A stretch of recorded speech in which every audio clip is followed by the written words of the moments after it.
So when I first heard the Spark of Life, model of care, it just resonated with me as a person, a registered nurse, and an owner of Adriel Resthome in New Zealand.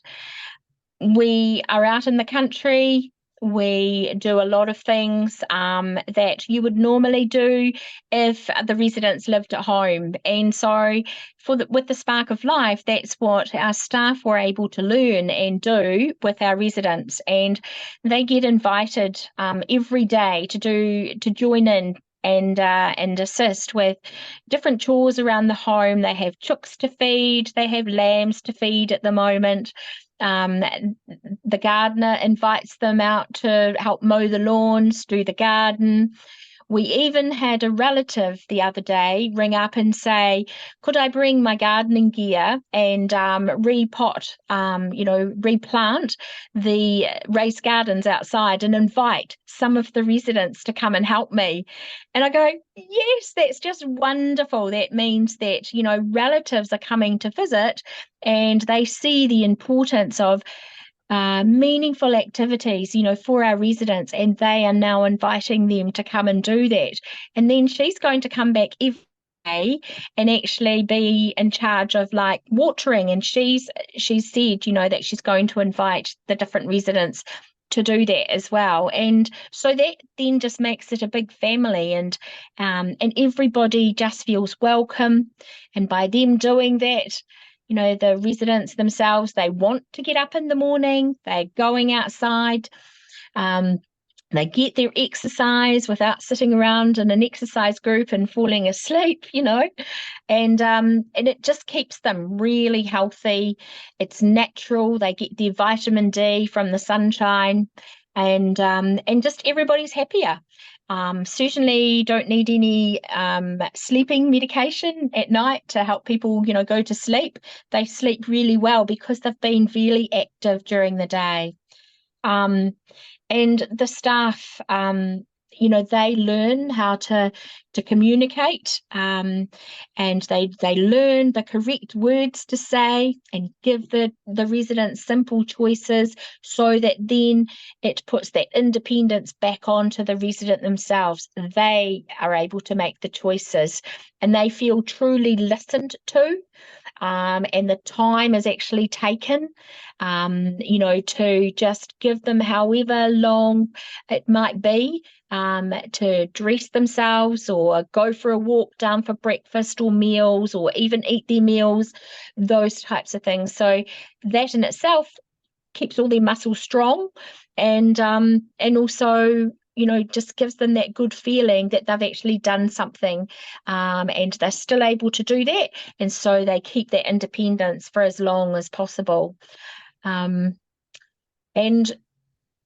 with the Spark of Life and the training modules that come with it, they're really, really easy to involve staff in. They're really practical, and it's something that once the staff have learnt the basics about the Spark of Life philosophy and how to communicate with residents to get that, interaction with them, then they can instantly go out and put that into practice with our residents, and they can actually see results. And then other people can see that too. And so a lot of the learning like that is, from the practical experiences.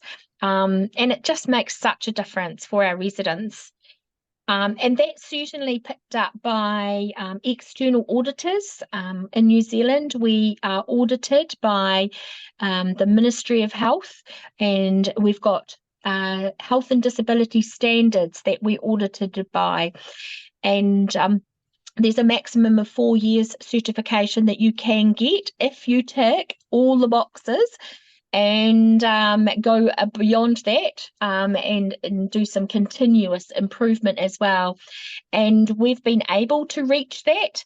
And that is been possible with the use of the Spark of Life philosophy and the model of care, in that our staff are trained in that. The auditors can see that happening with our residents, and then they can see the results with the residents about how about how well they're actually feeling within themselves, how contented they actually are, and how independence is continued to be promoted. And so that's been a really good bonus. And also from that, we've gained, a good reputation of thinking outside the square. We've been described as looking after people that are unique, and I think that that's actually really neat. It's a nice way to say it.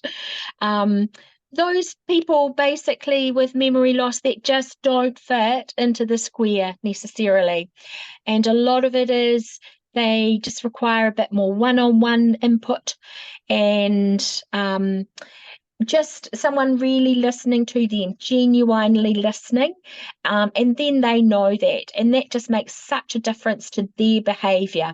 They feel one of the family.